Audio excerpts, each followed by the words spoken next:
जय श्री कृष्ण।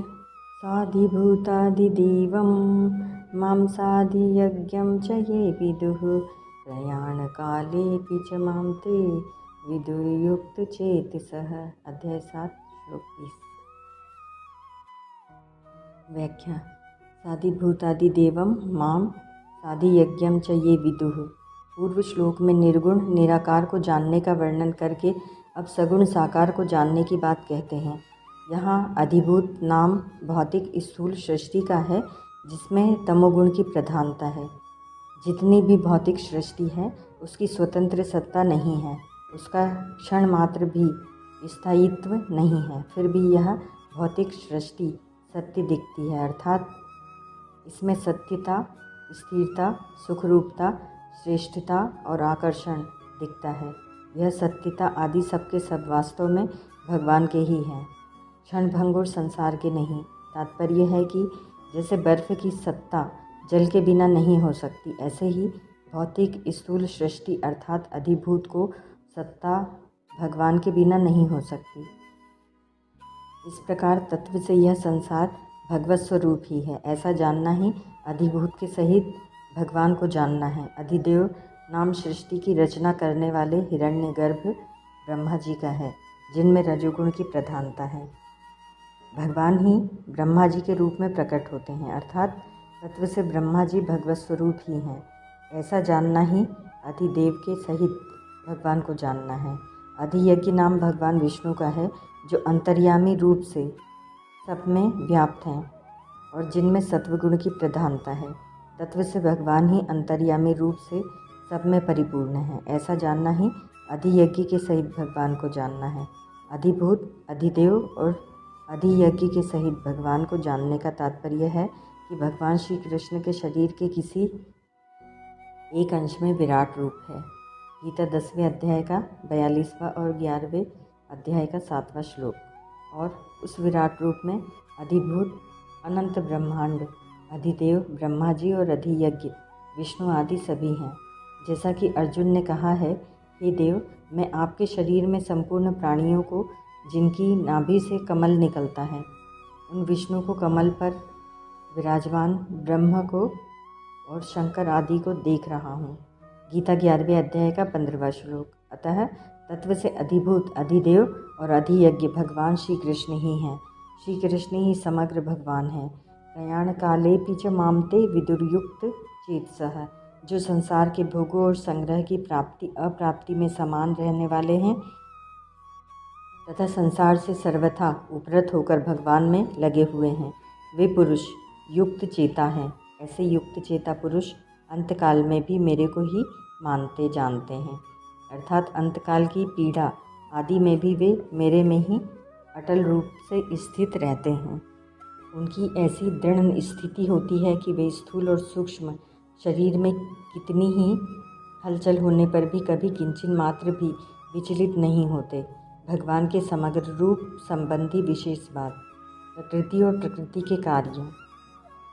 इस पदार्थ आदि के साथ अपना संबंध मानने से ही सभी विकार पैदा होते हैं और उन क्रिया पदार्थ आदि की प्रकट रूप से सत्ता दिखने लग जाती है, परंतु प्रकृति और प्रकृति के कार्य से सर्वथा संबंध विच्छेद करके भगवत स्वरूप में स्थित होने से उनकी स्वतंत्र सत्ता उस भगवत तत्व में ही लीन हो जाती है। फिर उनकी कोई स्वतंत्र सत्ता नहीं दिखती।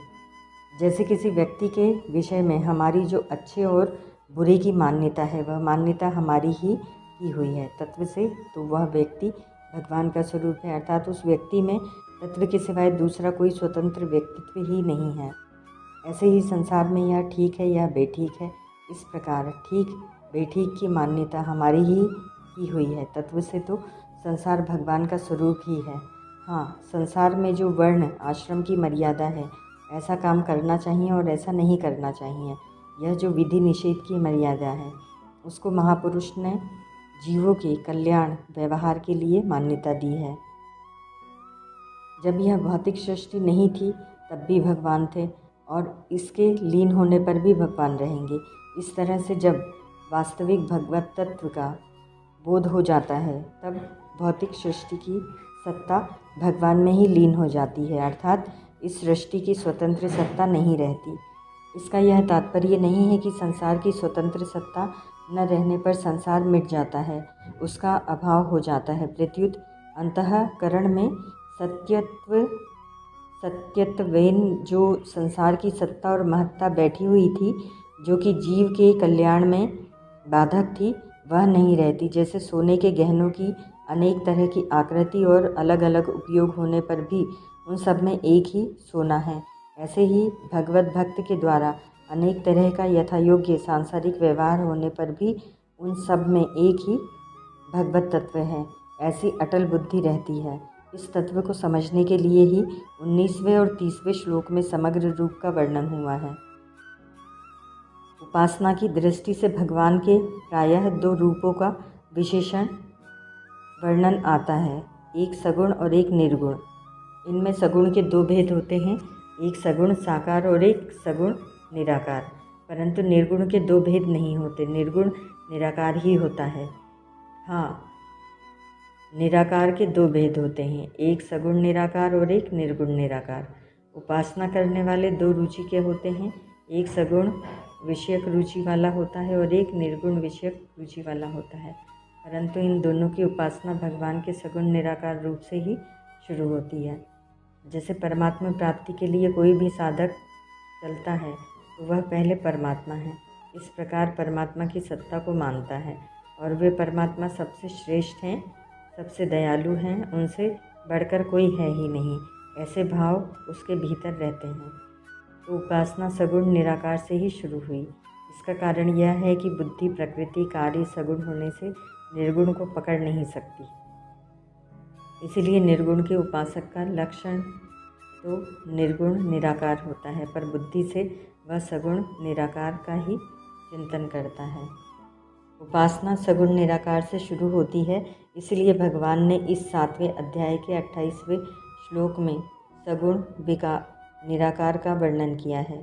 फिर 19वें श्लोक में निर्गुण निराकार का और 30वें श्लोक में सगुण साकार का वर्णन किया है। इस प्रकार यहाँ तो तीनों स्वरूपों का एक एक श्लोक में वर्णन किया गया है, पर आगे 8वें अध्याय में इन तीनों का 3-3 श्लोकों में वर्णन किया गया है। जैसे 8वें अध्याय के 8वें 9वें 10वें श्लोक में सगुण निराकार की उपासना का, 11वें 12वें और 13वें श्लोक में निर्गुण निराकार की उपासना का तथा 14वें 15वें और 16वें श्लोक में सगुण साकार की उपासना का विशद वर्णन किया गया है। सगुण की उपासना करने वाले पहले सगुण साकार मानकर उपासना करते हैं, परंतु मन में जब तक साकार रूप दृढ़ नहीं होता तब तक प्रभु हैं और वे मेरे सामने हैं, ऐसी मान्यता मुख्य होती है। इस मान्यता में सगुण भगवान की अभिव्यक्ति जितनी अधिक होती है उतनी ही उपासना ऊंची मानी जाती है। अंत में जब वह सगुण साकार रूप से भगवान के दर्शन, भाषण, स्पर्श, प्रसाद प्राप्त कर लेता है, तब उसकी उपासना की पूर्णता हो जाती है। निर्गुण की उपासना करने वाले परमात्मा को संपूर्ण संसार में व्यापक समझते हुए चिंतन करते हैं। उनकी वृत्ति जितनी ही सूक्ष्म होती चली जाती है उतनी ही उनकी उपासना ऊंची मानी जाती है।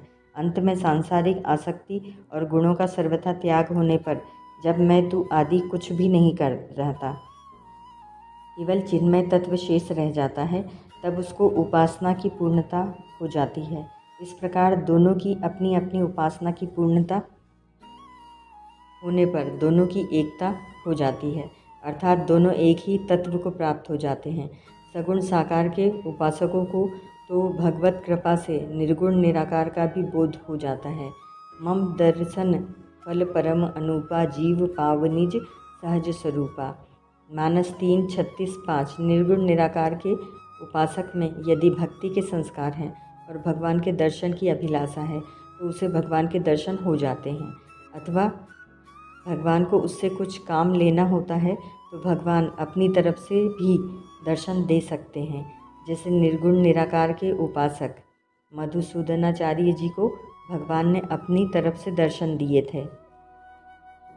तीसरा, वास्तव में परमात्मा सगुण निर्गुण साकार निराकार सब कुछ है।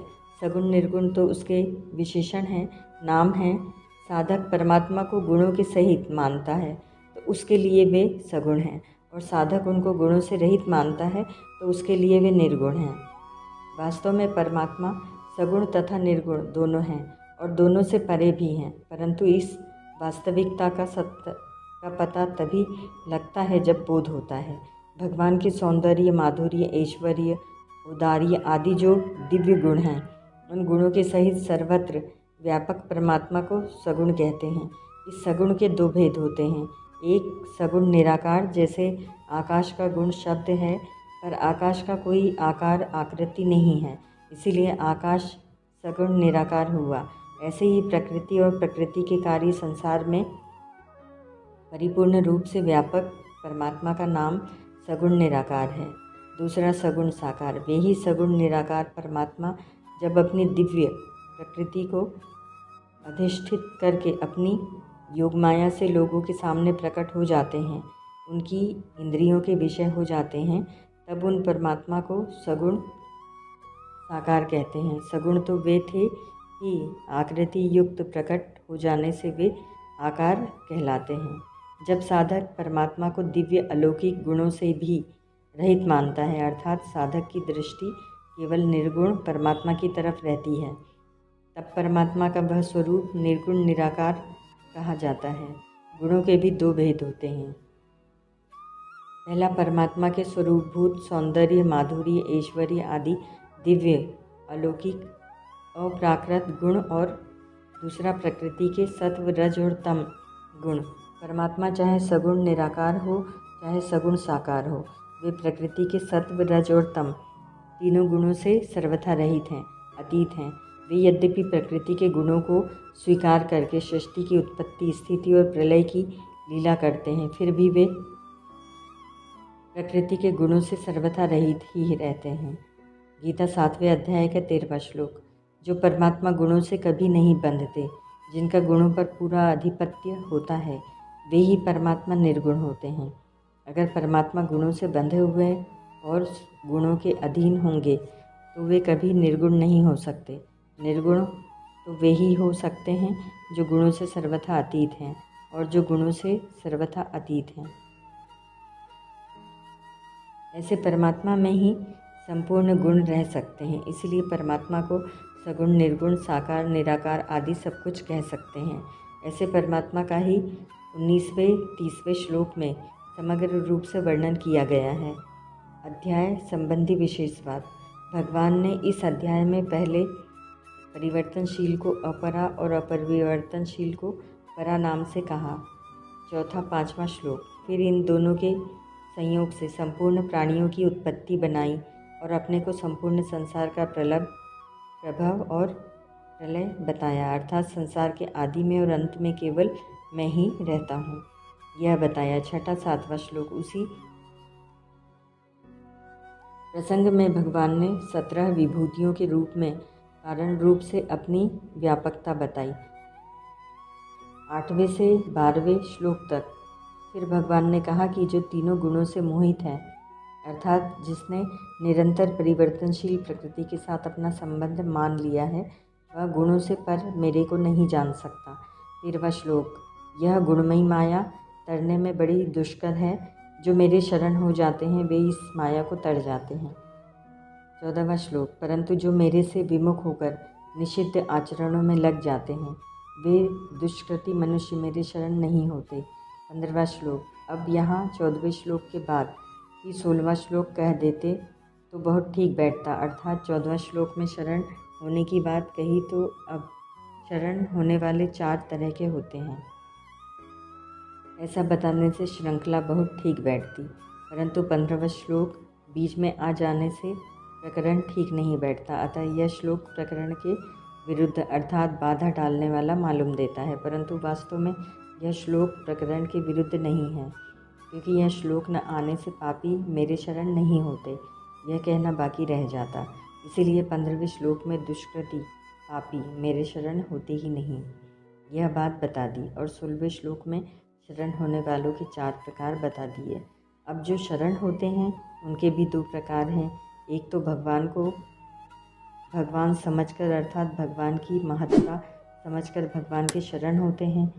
16वें से 19वें श्लोक तक और दूसरे भगवान को साधारण मनुष्य मानकर देवताओं को सबसे बड़ा मानते हैं। इसीलिए भगवान का आश्रय न लेकर कामना पूर्ति के लिए देवताओं के शरण हो जाते हैं। 20वें से 23वें श्लोक तक देवताओं के शरण में होने में भी दो हेतु होते हैं, कामनाओं का बढ़ जाना और भगवान की महत्ता को न जानना। इनमें से पहले हेतु का वर्णन तो 20वें से 23वें श्लोक तक कर दिया और दूसरे हेतु का वर्णन 24वें श्लोक में कर दिया। जो भगवान को साधारण मनुष्य मानते हैं उनके सामने भगवान प्रकट नहीं होते, यह बात 25वें श्लोक में बता दी। अब ऐसा असर पड़ता है कि भगवान भी माया से ढके होंगे, अतः भगवान कहते हैं कि मेरा ज्ञान ढका हुआ नहीं है। 26वां श्लोक, मेरे को न जानने में राग द्वेष ही मुख्य कारण है। 27वां श्लोक, जो इस द्वंद्व रूप मोह से रहित होते हैं वे दृढ़व्रती होकर मेरा भजन करते हैं। 28वां श्लोक, जो मेरा आश्रय लेकर यत्न करते हैं वे मेरे समग्र रूप को जान जाते हैं और अंत में मेरे को ही प्राप्त होते हैं।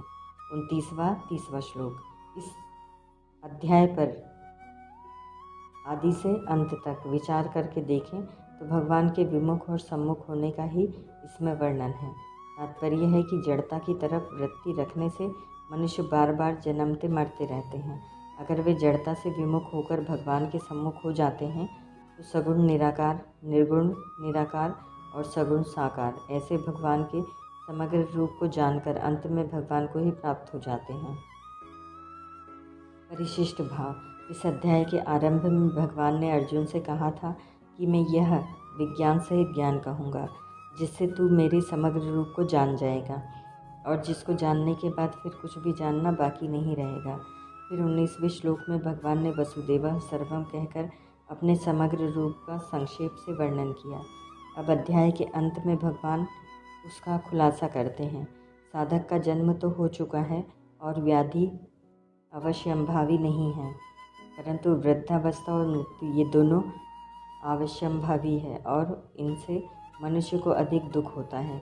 इसीलिए यहाँ जरा मरण मोक्षाय कहने का तात्पर्य है कि भगवान का आश्रय लेने वाले भक्त जरा और मरण दोनों से मुक्त हो जाते हैं, अर्थात उनको शरीर के रहते हुए वृद्धावस्था का भी दुख नहीं होता और गति के विषय में भी दुख नहीं होता कि मरने के बाद हमारी क्या गति होगी। वे भगवान का आश्रय लेकर प्रयत्न करते हैं, इसीलिए वे परा अपरा के सहित भगवान के समग्र रूप को जान लेते हैं, अर्थात विज्ञान सहित ज्ञान को जान लेते हैं। यद्यपि कर्मयोगी और ज्ञान योगी भी जन्म मरण से मुक्त हो जाते हैं, पर भक्त जरा मरण से मुक्त होने के साथ साथ भगवान के समग्र रूप को भी जान लेते हैं। कारण कि कर्मयोगी और ज्ञान योगी की तो आरंभ से ही अपने साधन की निष्ठा होती है। गीता 3 अध्याय का 3 श्लोक, पर भक्त आरंभ से ही भगवन्निष्ठ अर्थात भगवतपरायण होता है। भगवन्निष्ठ होने से भगवान कृपा करके उसको अपने समग्र रूप का ज्ञान करा देते हैं। सगुण निर्गुण का भेद तो उपासना की दृष्टि से है। वास्तव में इन दोनों उपासनाओं में उपस्य तत्व एक ही है।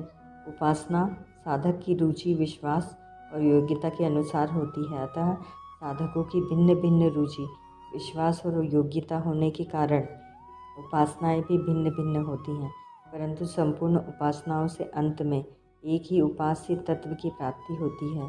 उस उपास्य तत्व को ही समग्र ब्रह्म कहते हैं। दूसरा, अद्वैत विधि पथि केरूपास्याः, अद्वैत मार्ग के अनुयायियों द्वारा पूज्य तथा स्वराज्य रूपी सिंहासन पर प्रतिष्ठित होने का अधिकार प्राप्त किए हुए हमें गोपियों के पीछे पीछे फिरने वाले किसी धूर्त ने हठपूर्वक अपने चरणों का गुलाम बना लिया। इसी अध्याय के 3 श्लोक में भगवान ने कहा था कि कोई एक ही बिरला मनुष्य मेरे समग्र रूप को जानता है। कशिचन माम वेत्ति तत्वतः, यहाँ बताते हैं कि जो मेरे शरण हो जाता है वह मेरे समग्र रूप को जान लेता है। अतः भगवान के समग्र रूप विज्ञान सहित ज्ञान को जानने की मुख्य साधना है। शरणागति ममाश्रित्य, कारण कि समग्र का ज्ञान विचार से नहीं होता, प्रत्युत श्रद्धा विश्वास पूर्वक शरणागत होने पर भगवत कृपा से ही होता है। इसीलिए भगवान ने 7वें अध्याय के आरंभ में मदाश्रयः कहकर अंत में ममाश्रित्य पद से उसका उपसंहार किया है। ब्रह्म निर्गुण निराकार कृतस्न अध्यात्म अनंत योगियों के अनंत जीव तथा अखिल कर्म उत्पत्ति स्थिति प्रलय आदि की संपूर्ण क्रियाएं, यह ज्ञान का विभाग है। इस विभाग में निर्गुण की मुख्यता है।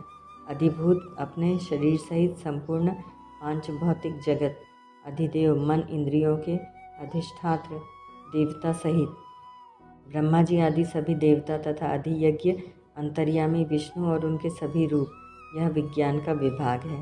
इस विभाग में सगुण की मुख्यता है। अधिभूत अधिदेव और अधियज्ञ के सहित कहने का तात्पर्य है कि सत असत परा अपरा सब कुछ भगवान ही हैं। भगवान के सिवाय किंचन मात्र भी कुछ नहीं है। सत असत को अलग अलग करने से ज्ञान मार्ग होता है। नास्तो विधते भावो न भावो विधते सतः उभयोरपि, गीता 2:16 और एक करने से भक्ति मार्ग होता है। सद सच्चा हम अर्जुन, गीता 9:19। ब्रह्म की बात पहले 5वें अध्याय में 13वें से 26वें श्लोक तक कही गई है। कृतस्न अध्यात्म की बात पहले 6ठे अध्याय के 19वें श्लोक में सर्वभूतस्थ मात्मानम पद से कही गई है। अखिल कर्म की बात पहले 4थे अध्याय के 18वें 23वें और 33वें श्लोक में क्रमशः कृतस्न कर्मकृत कर्म समग्रम और सर्वम कर्माखिलम पद से कही गई है। अभाव कर्म का होता है, आत्मा या ब्रह्म का नहीं। न्याय में आता है कि किसी वस्तु के भाव का ज्ञान जिस इंद्रिय से होता है, उसी इंद्रिय से उसके अभाव का और जाति का ज्ञान भी होता है। अतः मनुष्य जिस ज्ञान से कर्मों को जानता है, कर्म चाखिलम, उसी ज्ञान से कर्मों के अभाव को अर्थात अकर्म को भी जानता है। कर्म कर्मण्य कर्म यह पश्येत, गीता 4:18। ब्रह्म आत्मा और अकर्म तीनों एक ही है, ऐसा जानना ही ते ब्रह्म तद्विदुः कृतस्न मध्यात्मम कर्म चाखिलम पदों का तात्पर्य है। कर्म सीमित है, कर्म से व्यापक आध्यात्म है और आध्यात्म से व्यापक ब्रह्म है, परंतु माम समग्र उस ब्रह्म से भी श्रेष्ठ है, क्योंकि ब्रह्म के अंतर्गत तो समग्र नहीं आता, पर समग्र के अंतर्गत ब्रह्म आ जाता है। रूप से दिखने वाले संपूर्ण जीव, कर्म के साथ अखिल शब्द देने का तात्पर्य है जिनके फलस्वरूप जीव अनेक योनियों में और अनेक लोकों में जाता है। वे शुभ अशुभ संपूर्ण कर्म, परंतु ब्रह्म के साथ कृतस्न या अखिल शब्द न देने का तात्पर्य है कि ब्रह्म अनेक नहीं है, प्रत्युत एक ही है। गीता में भगवान ने 2 निष्ठाएं बताई है, कर्मयोग और ज्ञान योग। ये दोनों ही निष्ठाएं लौकिक हैं। लोकस्मिन् द्विधा निष्ठा, गीता 3:3। परंतु भक्ति योग अलौकिक निष्ठा है, कारण कि कर्मयोग में क्षर संसार की प्रधानता है और ज्ञान योग में अक्षर जीवात्मा की प्रधानता है। क्षर और अक्षर दोनों ही लोक में हैं। द्विमो पुरुषो लोके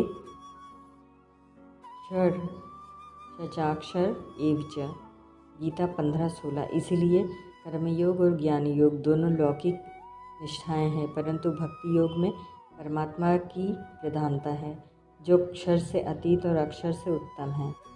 गीता 15वें अध्याय का 17वां-18वां श्लोक। इसीलिए भक्ति योग अलौकिक निष्ठा है। भगवान के समग्र रूप में ब्रह्म, अध्यात्म तथा कर्म, इनमें लौकिक निष्ठा कर्मयोग तथा ज्ञान योग की बात आई है।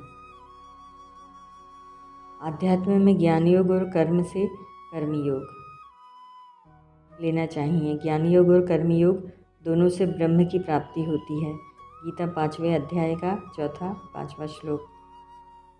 भक्ति का प्रसंग होने से यहाँ भगवान ने ज्ञान योग और कर्मयोग का विस्तार से वर्णन नहीं किया, इनका विस्तार से वर्णन पिछले दूसरे से छठे अध्यायों में कर चुके हैं।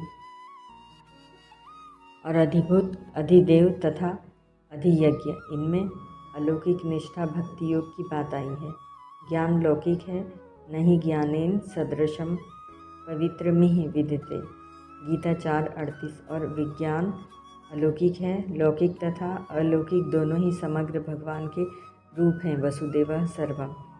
लोक शब्द में जड़ भी है और चेतन भी। केवल जड़ अथवा चेतन, चेतन का वाचक लोक शब्द नहीं हो सकता। अतः लौकिक में जड़ और चेतन दोनों आते हैं, पर अलौकिक में केवल चेतन ही आता है, क्योंकि अलौकिक सदा चिन्मय ही होता है, परंतु समग्र में लौकिक और अलौकिक दोनों आ जाते हैं। यहाँ एक विशेष ध्यान देने की बात है कि सगुण निराकार ब्रह्म का नाम भगवान के समग्र रूप के अंतर्गत आया है। लोगों में प्रायः इस बात की प्रसिद्धि है कि निर्गुण निराकार ब्रह्म के अंतर्गत ही सगुण ईश्वर है। ब्रह्म माया रहित है और ईश्वर माया सहित है, अतः ब्रह्म के एक अंश में ईश्वर है। वास्तव में ऐसा मानना शास्त्र सम्मत एवं युक्ति संगत नहीं है, क्योंकि जब ब्रह्म में माया है ही नहीं तो फिर माया सहित ईश्वर ब्रह्म के अंतर्गत कैसे हुआ? ब्रह्म में माया कहाँ से आई? परंतु गीता में भगवान कह रहे हैं कि मेरे समग्र रूप के एक अंश में ब्रह्म है, इसलिए भगवान ने अपने को ब्रह्म का आधार बताया है। ब्रह्मणो ही प्रतिष्ठाहम्, गीता 14:27। मैं ब्रह्म की प्रतिष्ठा हूँ तथा मया तत्मिदं सर्वं जगदव्यक्त मूर्तिना, गीता 9:4। यह सब संसार मेरे अव्यक्त स्वरूप से व्याप्त है। भगवान के इस कथन का तात्पर्य है कि ब्रह्म का अंश मैं नहीं हूँ, प्रत्युत मेरा अंश ब्रह्म है। अतः निष्पक्ष विचार करने से ऐसा दिखता है कि गीता में ब्रह्म की मुख्यता नहीं है, प्रत्युत ईश्वर की मुख्यता है। पूर्ण तत्व समग्र ही है। समग्र में सगुण, निर्गुण, साकार, निराकार सब आ जाते हैं। वास्तव में देखा जाए तो समग्र रूप सगुण का ही हो सकता है, क्योंकि सगुण शब्द के अंतर्गत तो निर्गुण आ सकता है, पर निर्गुण शब्द के अंतर्गत सगुण नहीं आ सकता, कारण कि सगुण में निर्गुण का निषेध नहीं है, जबकि निर्गुण में गुणों का निषेध है। अतः निर्गुण में समग्र शब्द लग ही नहीं सकता। इसीलिए यहाँ आध्यात्म और कर्म के साथ तो क्रमशः प्रतस्न और अखिल शब्द आए हैं, जो समग्रता के वाचक हैं, पर ब्रह्म के साथ समग्रता का वाचक कोई शब्द कहीं भी नहीं आया है। अतः समग्रता सगुण में ही है, निर्गुण में नहीं। प्रश्न: ब्रह्म, आध्यात्म और कर्म ये तीनों लौकिक कैसे हैं? उत्तर: भगवान ने ब्रह्म को अक्षर कहा है, अक्षर ब्रह्म परमम, गीता 8:3। और जीव को भी अक्षर कहा है, द्वा विमो पुरुषो लोके क्षर शचाक्षर एवच, गीता 15:16। जीव और ब्रह्म दोनों एक हैं। अयमात्मा ब्रह्म, मांडुक्य 1। प्रकृति शरीर के साथ संबंध होने से जो जीव आध्यात्म है, वही प्रकृति के साथ संबंध न होने से सामान्य ब्रह्म है। अतः गीता के अनुसार जैसे जीव लोक में है, ऐसे ही ब्रह्म भी लोक में है, अर्थात ब्रह्म लौकिक निष्ठा, कर्मयोग तथा ज्ञान योग से प्रापणीय तत्व है। आध्यात्म अर्थात जीव ने जगत को धारण किया हुआ है, येदम धार्यते जगत, गीता 7:5। जीव की अपनी स्वतंत्र सत्ता नहीं है, इसीलिए जगत के संग से जीव भी जगत अर्थात लौकिक हो जाता है। गीता इसी अध्याय का 13वां श्लोक। लोक में होने के कारण भी जीव लौकिक है। ममेवांशो जीवलोके, गीता 15:7। द्विमो पुरुषो लोके क्षर शचाक्षर एवच, गीता 15:16। कर्म दो प्रकार से होते हैं, सकाम भाव से और निष्काम भाव से। ये दोनों ही प्रकार के कर्म लोक में होने से लौकिक हैं। प्रश्न: अधिभूत, अधिदेव और अधियज्ञ ये तीनों लौकिक अलौकिक कैसे हैं?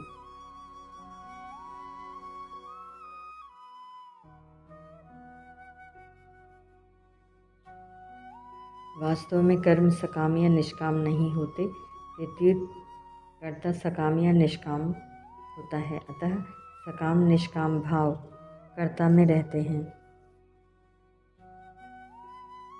उत्तर अधिभूत अर्थात संपूर्ण पांच भौतिक जगत तत्व से भगवान का ही स्वरूप होने से अलौकिक है। अमृतम चैव मृत्युश्च सद सच्चा हम अर्जुन। गीता 9:19। अमृत और मृत्यु तथा सत्य और असत्य भी मैं ही हूँ। भगवान ने अर्जुन को जो विराट रूप दिखाया था वह भी दिव्य अर्थात अलौकिक था।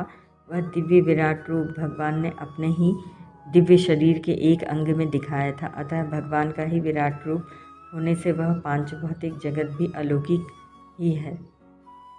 भगवान ने संसार में अपनी विभूतियों को भी दिव्य अर्थात अलौकिक कहा है।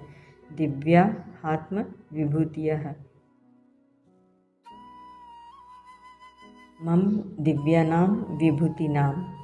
10:40। परंतु जीव को अज्ञानवश अपनी बुद्धि से राग द्वेष के कारण यह जगत लौकिक दिखता है। इसीलिए अज्ञान मिटने पर जड़ता रहती ही नहीं, केवल चिन्मयता रहती है।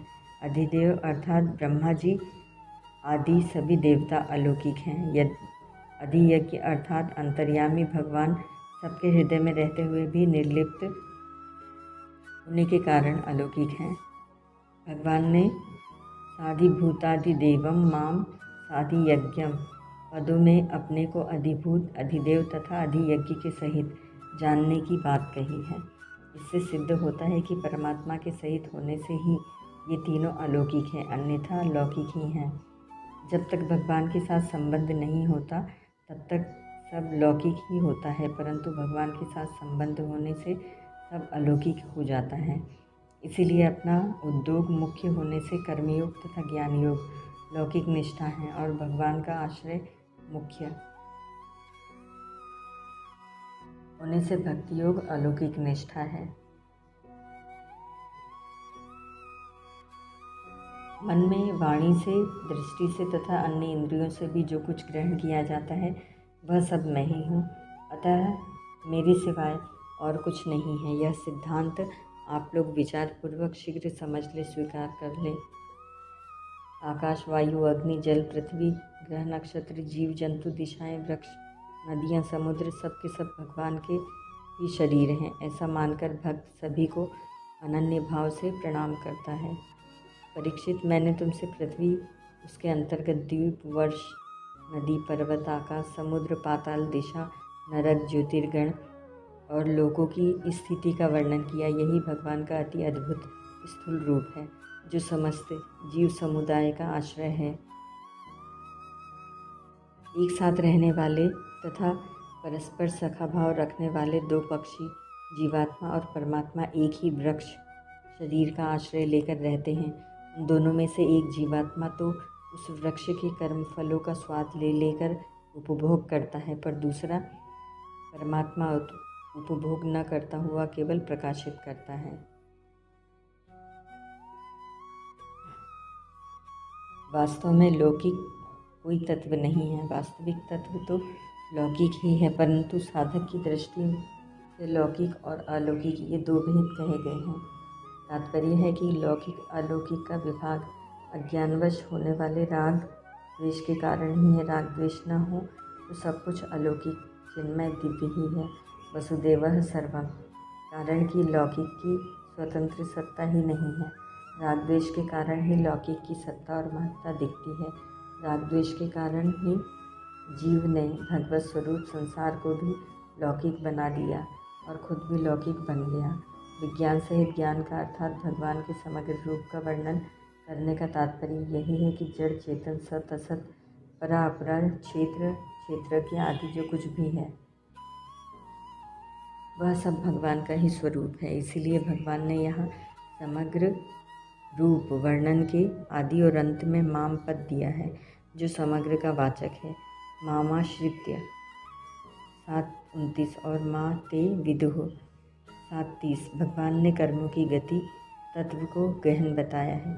गहना कर्मणो गति है। गीता 4:17। पर भक्त उसको भी जान लेता है। कर्म में अकर्म और अकर्म में कर्म, चौथे अध्याय का 8वां श्लोक। दोनों को भक्त जान लेता है। तात्पर्य है कि वह कर्म को भी जान लेता है और अकर्म को भी जान लेता है। कर्मयोगी तो कर्मयोग को ही जानता है और ज्ञान योगी ज्ञान योग को ही जानता है, पर भक्त भगवत कृपा से कर्मयोग और ज्ञान योग दोनों को ही जान लेता है। इसी अध्याय के पहले श्लोक में आए योगम युजन्म दाश्रयः को यहाँ मामाश्रित यदंती ये पदों से और मैया सक्तमनाहा को यहाँ युक्त चेतसा पद से कहा गया है। तात्पर्य है कि मेरा आश्रय लेने से भक्त को कर्मयोग तथा ज्ञान योग की भी सिद्धि हो जाती है, अर्थात वे दोनों के फल लक्ष्य रूप ब्रह्म को भी जान लेते हैं। वे ब्रह्म तद्विदुः और मेरे समग्र रूप को भी जान लेते हैं।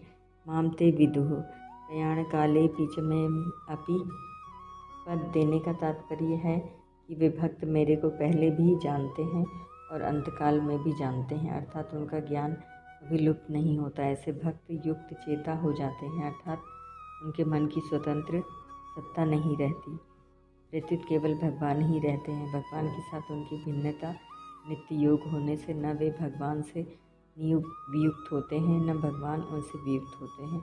ऐसे युक्त चेता भक्त अंतकाल में कुछ भी चिंतन होने पर भी योग भ्रष्ट नहीं होते, प्रत्युत भगवान को ही प्राप्त होते हैं।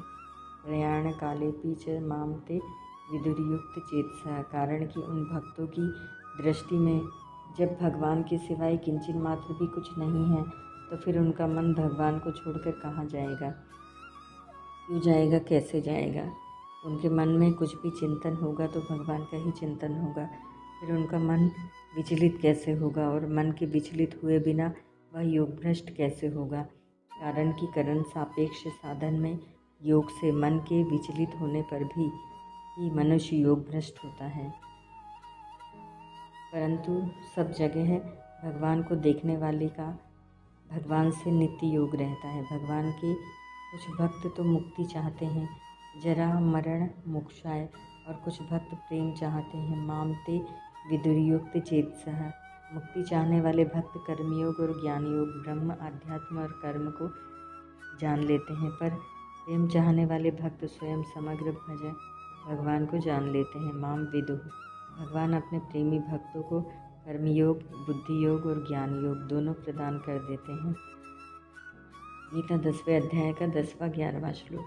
जरा मरण रूप बंधन और मुक्ति दोनों ही लौकिक हैं, पर प्रेम अलौकिक है। यद्यपि साधन भक्ति भी लौकिक है, तथापि उद्देश्य अलौकिक होने से वह अलौकिक साध्य भक्ति में चली आ जाती है। भक्त्या संजातीय भक्त्या श्रीमद्भागवत 11:3-31। ओम तत्सत।